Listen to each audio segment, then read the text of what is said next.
नमस्कार विद्यार्थी मित्रांनो, ABK स्मार्ट स्टडी या आपल्या यूट्यूब चॅनलवरती तुम्हा सर्वांचे पुन्हा एकदा स्वागत आहे। तर मित्रांनो, आज आपण नवी मुंबई जिल्हा पोलीस शिपाई भरतीचा दिनांक 7 जुलै 2024 साली झालेला पेपर जो आहे तर तो आपण इथे पाहणार आहोत। तर या पेपरचा आज आपण इथे भाग 1 पाहणार आहोत बघा। तर भाग 1 मध्ये आपण त्याचे सुरुवातीचे महत्त्वाचे जीकेशी म्हणजे सामान्य ज्ञानाशी संबंधित महत्त्वाचे 25 प्रश्न स्पष्टीकरणासहित पाहणार आहोत। तर हे प्रश्न तुमच्या आगामी येणाऱ्या पोलीस भरतीमध्ये असण्याची शक्यता आहे, म्हणजे असेच प्रश्न असण्याची शक्यता आहे। त्यामुळे तुम्ही हा व्हिडिओ पूर्ण पहा व तुमच्या मित्रांना देखील शेअर करा। तर आता वेळ न घालवता आपण आपल्या डायरेक्ट प्रश्नांकडे वळूयात। पाहूया आजच्या आपल्या नवी मुंबई जिल्हा पोलीस शिपाई भरतीच्या पेपरमधील भाग 1 मधील आपला हा प्रश्न पहिला आहे, महाराष्ट्र पोलीस दलात खालीलपैकी सर्वात वरिष्ठ दर्जाचे पद कोणते? तर बघा, खालीलपैकी म्हटलेलं आहे, तर सर्वात वरिष्ठ पद जे असतं महाराष्ट्रातील तर ते कोणतं असतं? DGP म्हणजेच पोलीस महासंचालक असतं। पण आपल्याला काय दिले, 4 पर्यायापैकी कोणतं मोठं पद आहे हे विचारले। तर ऑप्शन ए मध्ये दिले पोलीस उपायुक्त, सी मध्ये दिले अप्पर पोलीस आयुक्त, बी मध्ये पोलीस सह आयुक्त आणि सहाय्यक पोलीस आयुक्त।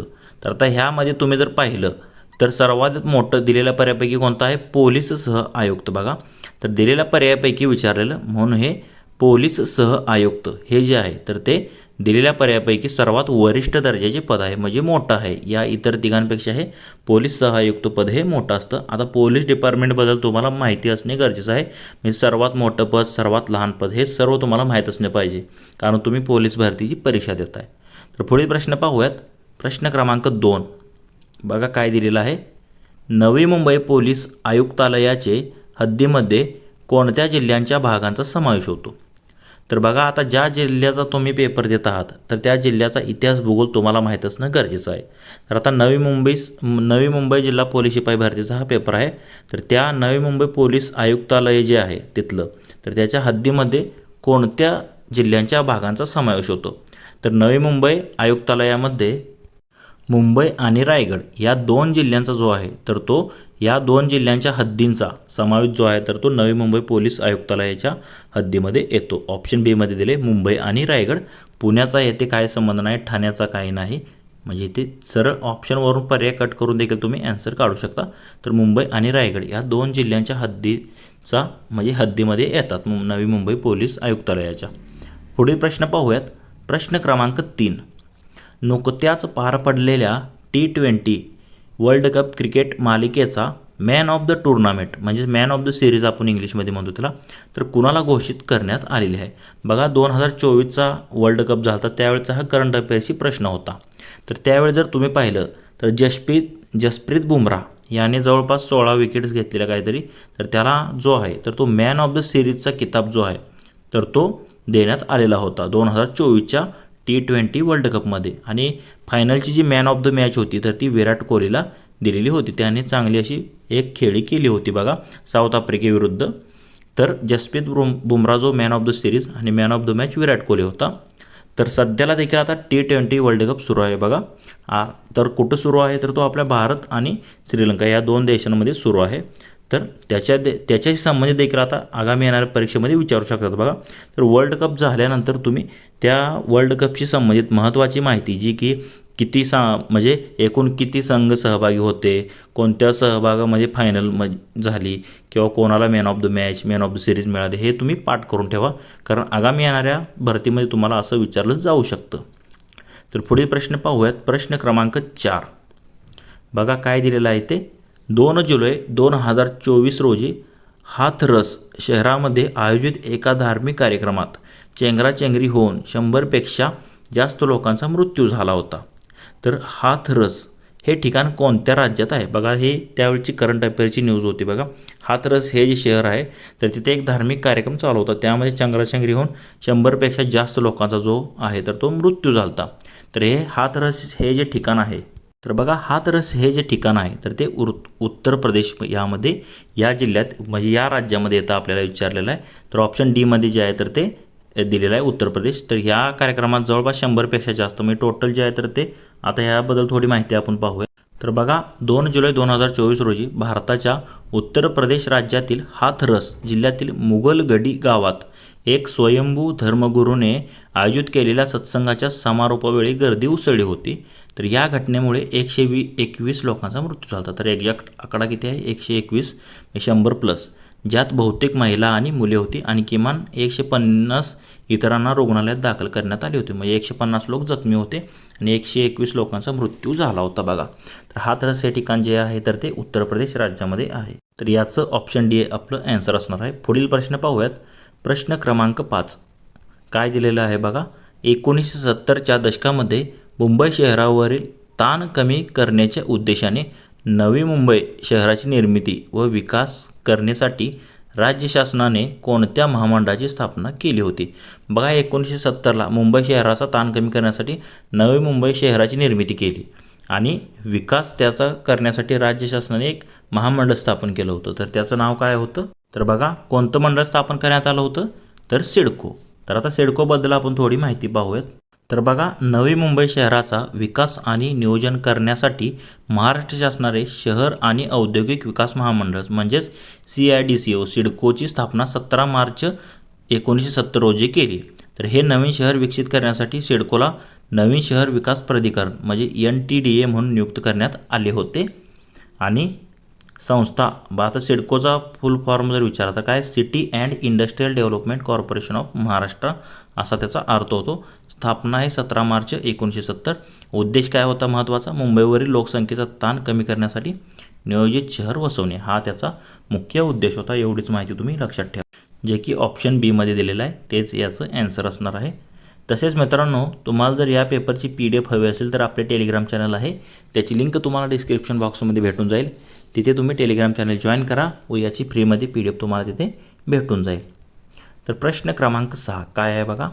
राज्यसभेचे सभापती कोण आहेत? तर आता राज्यसभा म्हणजे वरिष्ठ सभागृह. तर आता आपल्या केंद्रामध्ये तुम्ही जर पाहिलं भारताला तर संसदेमध्ये 2 सभागृह आहेत, लोकसभा आणि राज्यसभा. तर लोकसभा हे प्रथम सदन असतं आणि राज्यसभा हे द्वितीय सदन असतं. पण लोकसभा हे कनिष्ठ सभागृह मानलं जातं आणि राज्यसभेला काय वरिष्ठ सभागृह म्हणतात. तर वरिष्ठ सभागृह का म्हणतात त्याला?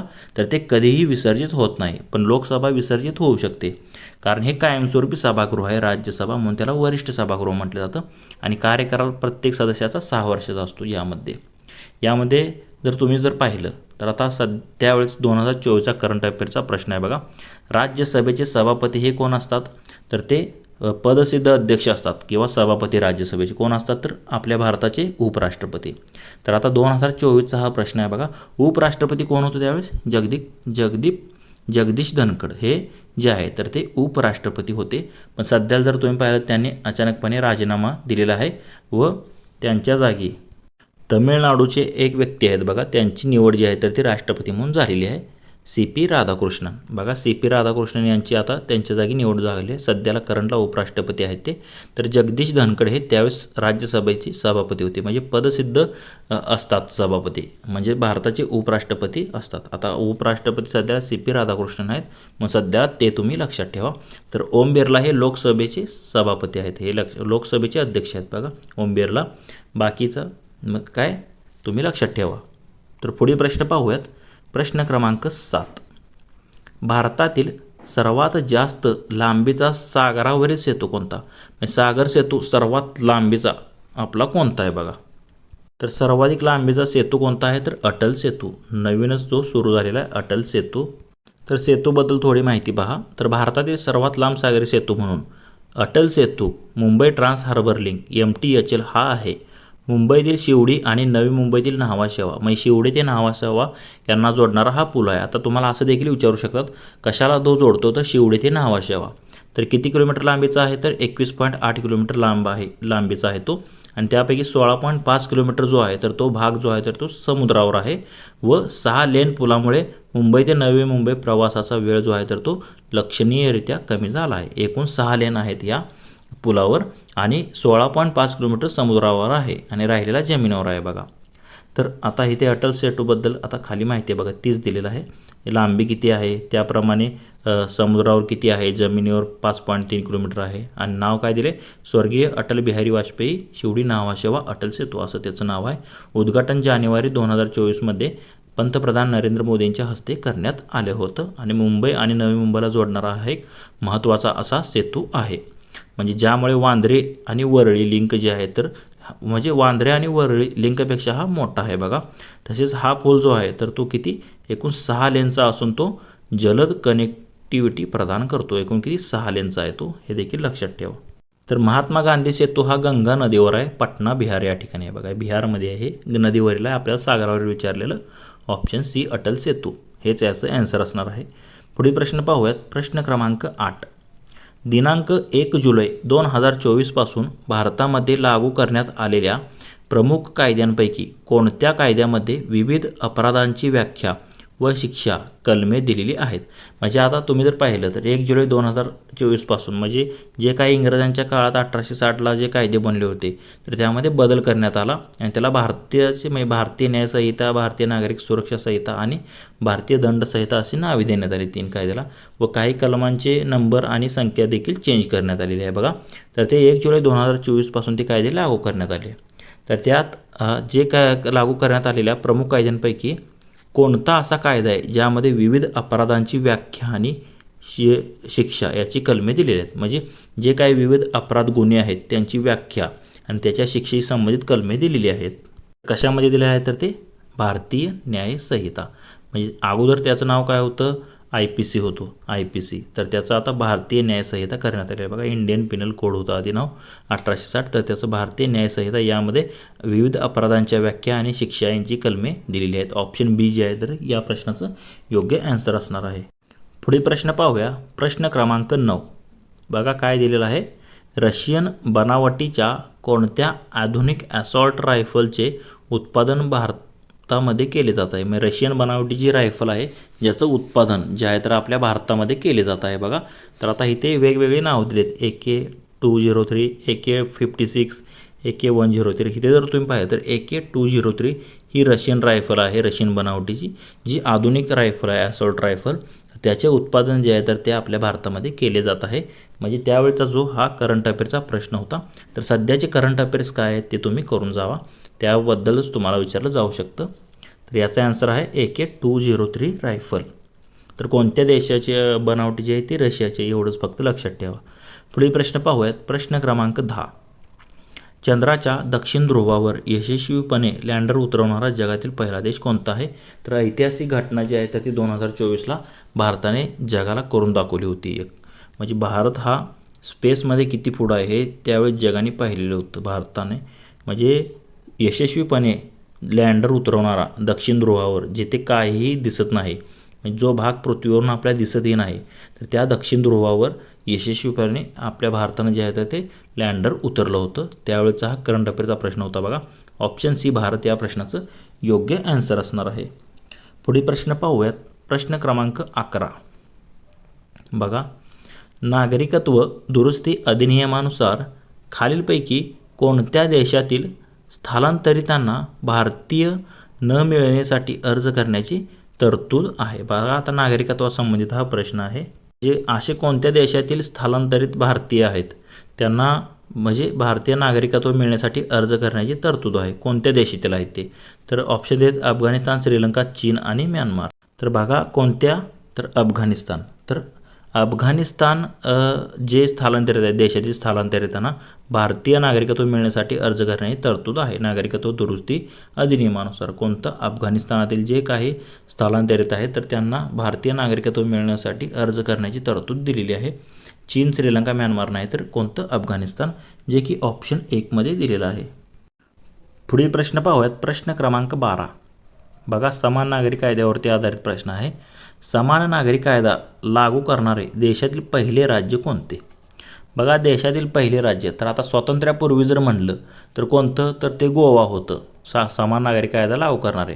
पण इथं काय म्हटलं आहे? स्वातंत्र्यानंतर म्हणजे समान नागरी कायदा करणारे देशातील आपले पहिले राज्य जे आहे तर ते कोणतं ठरलेलं आहे? तर ते उत्तराखंड ठरलेलं आहे बघा. उत्तराखंड हे समान नागरी कायदा करणारे देशातील पहिले राज्य जे आहे तर ते ठरले. आता दुसरं देखील एक राज्य झाले, त्यांनी देखील काय केलेलं आहे? समान नागरी कायदा लागू केलेला आहे.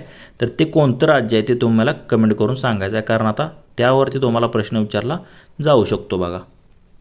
तर समान नागरी कायदा म्हणजे काय? तर काही जणांना वाटतं समान नागरी कायदा म्हणजे आरक्षण सर्वांना समान देणे. तर आरक्षणाचा समान नागरी कायद्याशी काही संबंध नसतो. फक्त तिथले जे कायदे असतात, कायदे किंवा वडिलोपार्जित किंवा विवाहासंबंधी घटस्फोटासंबंधित जे कायदे आहेत ते मालमत्तेसंबंधी, तर ते सर्वांना समान, सर्व जाती धर्मासाठी समान केले जातात. त्याला समान नागरी कायदा असं आपण म्हणतो. तर ते पहिलं उत्तराखंड आहे. दुसरं कोणतं झालेलं आहे ते तुम्हाला कमेंट करून सांगायचं आहे. पुढे प्रश्न पाहूयात. प्रश्न क्रमांक 13. बघा काय दिलेलं आहे. भारतीय अंतराळवीरांना अंतराळात घेऊन जाण्यासाठी इस्रोद्वारे कोणती मोहीम राबवण्यात आली होती? म्हणजे आता इस्रोद्वारे आपलं जे ISRO Indian space research organisation आहे, तर त्यांनी भारतीय अंतराळवीरांना अंतराळात घेऊन जाण्यासाठी एक मोहीम राबवण्यात म्हणजे येणार आहे. बघा अजून तर राबवली नाही. ती मोहीम जी आहे तर ती चर्चेत होती. बघा तिचं नाव काय होतं? गगनयान. म्हणजे ज्याद्वारे इस्रोद्वारे जे आहे तर त्या अंतराळवीरांना म्हणजे स्पेसमध्ये पाठवण्यात येणार होतं. कोणत्या मोहिमेद्वारे? तर गगनयान मोहिमेद्वारे. पुढे प्रश्न पाहूयात. प्रश्न क्रमांक 14. बघा सौर ऊर्जा निर्मितीमध्ये भारताचा जगात कितवा क्रमांक आहे? तर आता विविध उत्पादनामध्ये भारताचे जागतिक स्तरावरील रँक तुम्हाला माहीत असणे गरजेचं आहे. जसे की साखर उत्पादनात कितवा आहे, किंवा चहा उत्पादनात कितवा आहे, दूध उत्पादनात कितवा आहे. तर आता इथे आपल्याला काय विचारलेलं आहे? सौर ऊर्जा निर्मितीमध्ये विचारलेलं आहे. बघा तर सौर ऊर्जा निर्मितीमध्ये भारत जो आहे तर तो तिसरा देश आहे. बघा सौर ऊर्जा निर्मितीमध्ये भारत जगात कितवा क्रमांक आहे? तिसरा क्रमांक आहे. तर पहिल्या आणि दुसऱ्या क्रमांकावर जर पाहिलं तर 1 नंबरला येतो चीन, 2 नंबरला अमेरिका. बघा 1 नंबर चीन, 2 नंबर अमेरिका आणि तिसरा जो आहे तर तो आपला भारत आहे. हे देखील लक्षात ठेवा. पुढे प्रश्न पाहूयात. प्रश्न क्रमांक 15. कोणत्या शस्त्राला महाराष्ट्राचे राज्य शस्त्र म्हणून जाहीर करण्यात आले आहे? बघा त्यावेळचा करंट अफेअर प्रश्न होता. तर आपले जे दांडपट्टा म्हणतो ज्याला आपण, जो की छत्रपती शिवाजी महाराजांच्या काळात मावळ्यांनी ज्यावरती अनेक लढाया जिंकल्या होत्या त्या दांडपट्ट्यावरती, तर त्या शस्त्राला महाराष्ट्राचे राज्य शस्त्र म्हणून घोषित करण्यात आलेलं आहे. कशाला? दांडपट्ट्याला. तर बघा छत्रपती शिवाजी महाराजांच्या 350व्या जयंतीचे म्हणजे जन्मोत्सवाचे औचित्य साधून 19 फेब्रुवारी 2024ला माननीय मुख्यमंत्री एकनाथजी शिंदे यांनी जे आहे तर ते दांडपट्टा हे आपले राज्यशस्त्र म्हणून जे आहे तर ते घोषित केलं होतं 19 फेब्रुवारी 2024ला. ऑप्शन बी मध्ये दिलेलं आहे. तेच आपलं या प्रश्नाचं योग्य ॲन्सर असणार आहे. पुढील प्रश्न पाहूयात. प्रश्न क्रमांक 16. तर काय दिलेलं आहे बघा. अखिल भारतीय मराठी साहित्य संमेलनावरती आधारित प्रश्न आहे. बघा तर 97वे अखिल भारतीय मराठी साहित्य संमेलन कोठे पार पडले? तर 97 विचारलेलं आहे. तर ते जे आहे तर ते अमळनेर. तर अमळनेर या ठिकाणी जे आहे तर ते पार पडलेलं होतं 2024चं. 2025चं कुठं झालं? 98. तर ते दिल्लीला झालं. आणि आत्ताच नुकतंच जर फेब्रुवारीमध्ये तुम्ही जर पाहिलं तर ते 99 अखिल भारतीय साहित्य संमेलन जे आपल्या सातारा जिल्ह्यामध्ये झालं होतं. बघा तर त्याचे अध्यक्ष कोण होते ते तुम्हाला कमेंट करून सांगायचं आहे. तर सध्याच्या करंट अफेअर्सनुसार तुम्हाला त्यावरती साहित्य संमेलनावरती आधारित प्रश्न विचारला जाऊ शकतो. बघा तर हे अमळनेरला झालं होतं आणि सध्याचं झालं आहे सातारला. पुढील प्रश्न पाहूयात. प्रश्न क्रमांक 17. बघा 96वा अकॅडमी म्हणजे ऑस्कर पुरस्कार त्याच्याशी संबंधित प्रश्न आहे. बघा तर 96व्या ऑस्कर पुरस्कार सोहळ्यादरम्यान कोणत्या चित्रपटास सर्वोत्कृष्ट चित्रपट पुरस्कार प्रदान करण्यात आला? तर 96वा ऑस्कर पुरस्कार 2024चा जो होता तर त्यामध्ये ओपनहायमर या चित्रपटाला जे आहे तर ते म्हणजे सर्वोत्कृष्ट चित्रपट म्हणून पुरस्कार मिळालेला होता. तर तुम्ही सध्याचे 98वे अकॅडमी म्हणजे 2026चे जे काय अवॉर्ड आहे चित्रपटाचे ते तुम्ही करून जा. कारण हे त्यावेळचं मग करंट अफेअर प्रश्न होता त्यावेळचा. तर सध्याचे करंट अफेअरचे पुरस्कार कोणकोणते आहेत ते तुम्ही करून जावा. विविध क्रीडा क्षेत्रातील आहेत किंवा आपले जे महत्त्वाचे पद्म पुरस्कार आहेत तर ते किती जणांना दिले, महाराष्ट्रातील कोणत्या व्यक्ती आहेत, कोणाला कोणता पुरस्कार दिला, हे तुम्ही सध्याचं करून जावं. कारण आता तुम्हाला सध्याला म्हणजे कॉम्पिटिशन टफ आहे तर खूप डिटेलमध्ये आता विचारत आहेत तुम्ही जर पाहिलं तर. पुढील प्रश्न पाहूयात. प्रश्न क्रमांक 18. बघा काय दिलेलं आहे ते. खालीलपैकी कोणता भारतीय नागरिकाचा मूलभूत हक्क नाही? म्हणजे भारतीय नागरिकाचा मूलभूत हक्क नाही असं दिलेलं आहे. बघा ऑप्शन 1 मध्ये दिला आहे मालमत्तेचा हक्क, ऑप्शन बी मध्ये दिला आहे घटनात्मक उपाययोजनेचा हक्क, हे 32 मध्ये आहे. हा तर सर्व भारतीय नागरिकांना आहे. त्याप्रमाणे समतेचा हक्क सर्वांना आहे, कलम 14 ते 18 मध्ये दिले आहेत. शोषणाविरोधाचा हक्क आहे 23-24 मध्ये. हे 3 हक्क आहेत. पण मालमत्तेचा हक्क मूलभूत हक्क नाही तर तो कायदेशीर हक्क आहे. बघा मूलभूत हक्क म्हणून त्याची मान्यता काढण्यात आलेली होती. तर सध्या भाग 12 मध्ये कलम 300A मध्ये त्याचा समाविष्ट करण्यात आलेला आहे. बघा तर मूलभूत हक्क नाही 44व्या घटनादुरुस्तीने तो काढून टाकण्यात आलेला होता. मालमत्तेचा हक्क हा मूलभूत हक्क नाही, तर तो कायदेशीर हक्क आता फक्त राहिलेला आहे. ऑप्शन एमध्ये दिले तेच आपलं या प्रश्नाचं योग्य आन्सर असणार आहे. पुढील प्रश्न पाहूयात. प्रश्न क्रमांक 19. महाराष्ट्रातील पंचायत राज व्यवस्था किती स्तरीय आहे? म्हणजे 1 स्तरीय, 2 स्तरीय की 3 स्तरीय? तर 1 मे 1960ला आपल्या महाराष्ट्राची निर्मिती झाली. तेव्हा वसंतराव नाईक यांच्या अध्यक्षतेखाली एक समिती नेमण्यात आली होती पंचायत राज म्हणजे याच्याशी सुधारणा करण्यासाठी, म्हणजे लागू करण्यासाठी. तर त्यांनी जिल्हा परिषद व पंचायत समिती अधिनियम आणला व त्यानुसार जर पाहिलं तर 1962 साली जी आहे तर ती त्रिस्तरीय पंचायत समिती जी आहे तर ती 1 मे 1962 पासून जी महाराष्ट्राने स्वीकारली होती. तर ऑप्शन बीमध्ये दिले. म्हणजे 3 स्तरीय म्हणजे काय? गाव पातळीवर ग्रामपंचायत, गट पातळीवर पंचायत समिती आणि जिल्हा स्तरावर जिल्हा परिषद, असे 3 स्तर जे आहे तर ते आपल्या महाराष्ट्रात आहेत बघा. म्हणजे 3 स्तरीय आपल्या महाराष्ट्राने स्वीकारलेली आहे. ऑप्शन बीमध्ये दिले तेच या प्रश्नाचं योग्य उत्तर असेल. पुढील प्रश्न पाहूयात. प्रश्न क्रमांक 20. पोलीस पाटील यांची नेमणूक कोण करतात? तर आता हा साधा सोपा प्रश्न बघा. पोलीस पाटील किंवा जर तुम्ही पाहिलं तर यांची जी नेमणूक जी आहे म्हणजे नियुक्ती जी आहे तर ते कोण करतं? ते प्रांत अधिकारी किंवा त्यांना आपण उपविभागीय अधिकारी म्हणतो बघा. उपविभागीय दंडाधिकारी किंवा त्यांना प्रांत अधिकारी किंवा उपजिल्हाधिकारी ज्यांना आपण म्हणतो, तर ते जे आहे तर ते पोलीस पाटील यांची नेमणूक करतात. तर पुढील प्रश्न पाहूयात. प्रश्न क्रमांक 21. पुणे ते मुंबई मार्गादरम्यान कोणता घाट आहे? तर आता आपल्या पश्चिम महाराष्ट्रात जर तुम्ही पाहिलं तर महत्त्वाचे असे म्हणजे सह्याद्री पर्वतरांगामुळे महत्त्वाचे जे काही घाट आहेत तर ते तुम्ही पाठच करून जा बघा. पुणे ते मुंबई दरम्यान तुम्ही जर पाहिलं तर कोणता घाट आहे? तर तो कोणता घाट आहे? तर तो बोरघाट आहे. म्हणजे बोरघाट पुणे मुंबई दरम्यान आहे. कसारा घाट पुणे नाशिक दरम्यान आहे. खंबाटकी पुणे सातारा आहे. फोंडा घाट जो आहे तर तो पणजी कोल्हापूर पणजी दरम्यान जर फोंडा घाट आहे इकडं म्हणजे कोकण साईडला येतो, दक्षिण कोकण. तर इथे जर तुम्ही पाहिलं तर आपल्याला पुणे ते मुंबई विचारलेलं तर तो कोणता बोरघाट आहे हे तुम्ही लक्षात ठेवा. तर आंबा घाट कोणकोणत्या म्हणजे जिल्ह्यादरम्यान हे तुम्हाला कमेंट करून सांगायचं आहे. पुढील प्रश्न पाहूयात. प्रश्न क्रमांक 22. खालीलपैकी कोणते बहुहंगामी पीक आहे? बहुहंगामी म्हणजे काय? म्हणजे कोणत्याही हंगाम म्हणजे 2-3 हंगामामध्ये हे पीक जे आहे तर ते चांगलं येतं किंवा ते घेतलं जातं बघा. तर आता इथे जर तुम्ही पाहिलं तर गहू हे रब्बी हंगामामध्ये घेतलं जातं, तर हे तर ऑप्शन कट होईल. तांदूळ हे खरीप हंगामामध्ये घेतलं जातं म्हणजे जास्त पावसाच्या वेळेस. तर तूर हे देखील जे आहे तर ते म्हणजे बहुहंगामी पीक नाही. पण सूर्यफूल जर तुम्ही पाहिलं तर हे बहुहंगामी म्हणजे खरीप किंवा जर तुम्ही पाहिलं रब्बी दोन्ही हंगामात जे आहे तर ते पीक घेतलं जाऊ शकतं. कोणतं? सूर्यफूल. म्हणून या प्रश्नाचं योग्य आन्सर काय असणार आहे? तर सूर्यफूल हे बहुहंगामी पीक आहे असं आपण म्हणू शकतो. ऑप्शन सीमध्ये दिले तेच या प्रश्नाचं योग्य आन्सर असणार आहे. पुढील प्रश्न पाहूयात. प्रश्न क्रमांक 23. मुंबईचा सिंह हे टोपण नाव कोणास देण्यात आले होते? तर बघा मुंबईसाठी महत्त्वाचे योगदान दिलेली व्यक्ती खाली दिली आहेत बघा. जगन्नाथ शंकर शेठ आहेत, त्यांनाच नाना शंकर शेठ म्हणतो आपण. दादाभाई नौरोजी आहेत, फिरोजशाह मेहता आहेत आणि लोकमान्य टिळक आहेत. तर लोकमान्य टिळकाला बाळ गंगाधर टिळक म्हणतात, तर ते तर ऑप्शन कट होईल. दादाभाई नौरोजी यांना पितामह म्हणतात, हे देखील कट झालं. जगन्नाथ शंकर शेठ यांना मुरकुटे म्हणतात, तर हे देखील कट झालं. पण फिरोजशाह मेहता यांना काय म्हटलं जातं? मुंबईचा सिंह हे टोपण नाव कोणाला दिलं होतं? फिरोजशाह मेहता यांना दिलेलं होतं बघा. मुंबईचा सिंह म्हणून ते ओळखले जात होते. कोण? फिरोजशाह मेहता. ऑप्शन सीमध्ये दिले तेच या प्रश्नाचं योग्य उत्तर असेल. पुढील प्रश्न पाहूयात. प्रश्न क्रमांक 24. खालीलपैकी विषाणूमुळे होणारा रोग कोणता? तर आता विषाणूमुळे होणारे रोग आणि जीवाणूमुळे होणारे रोग हे तुम्हाला माहीत असणं गरजेचं आहे, कारण हे साधे बेसिक प्रश्न आहेत विज्ञानाशी संबंधित.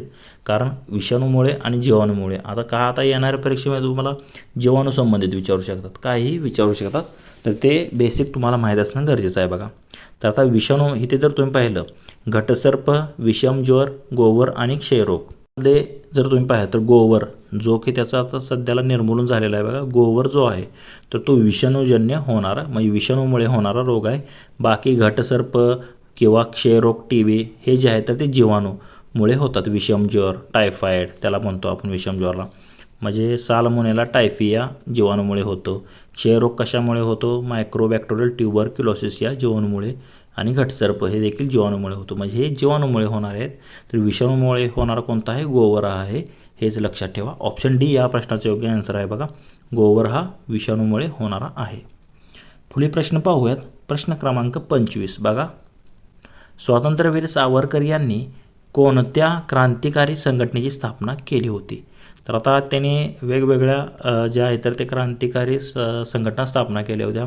राष्ट्रभक्ती म्हणजे राष्ट्रीय चळवळ म्हणजे 1899ला केली ती, किंवा 1900 साली त्यांनी मित्रमेळा स्थापन केली ती, व त्याचंच 1904मध्ये कशामध्ये रूपांतर करण्यात आलं होतं? अभिनव भारत. तर तेच जे आहे तर ती त्यांची महत्त्वाची अशी संघटना होती, ज्यामध्ये त्यांनी जे क्रांतिकारक पिस्तुल्या वगैरे पाठवत असत म्हणजे पुस्तकातून, त्यावरच त्यांना म्हणजे 50 वर्षाची शिक्षा दिलेली होती बघा. तर अभिनव भारत ही स्वातंत्र्यवीर सावरकर यांनी स्थापन केलेली क्रांतिकारी संघटना होती. ऑप्शन बी मध्ये दिलेला आहे, तेच या प्रश्नाचं योग्य आन्सर असेल. तर मित्रांनो, आपला नवी मुंबई जिल्हा पोलीस शिपाई भरतीचा दिनांक 7 जुलै 2024 साली झालेला आपला हा पेपर सुरू आहे बघा. तर या पेपरचा आज आपण इथे पहिला भाग पाहिला. तर या पहिल्या भागामध्ये आपण त्याचे GKशी म्हणजे सामान्य ज्ञान संबंधित महत्त्वाचे असे 25 प्रश्न स्पष्टीकरणासहित पाहिलेले आहेत. जर तुम्हाला या प्रश्नांमध्ये कोणती शंका वाटत असेल तर कमेंट करून नक्की सांगा. तसेच हा जर व्हिडिओ आवडला असेल तर लाईक करा व तुमच्या मित्रांना देखील शेअर करा. व असे जर नवनवीन व्हिडिओ हवे असतील तर आपले YouTube channel ABK smart study subscribe करा व समोर बेल आयकॉनवर प्रेस करा. धन्यवाद मित्रांनो. जय हिंद, जय महाराष्ट्र, जय महाराष्ट्र पोलीस.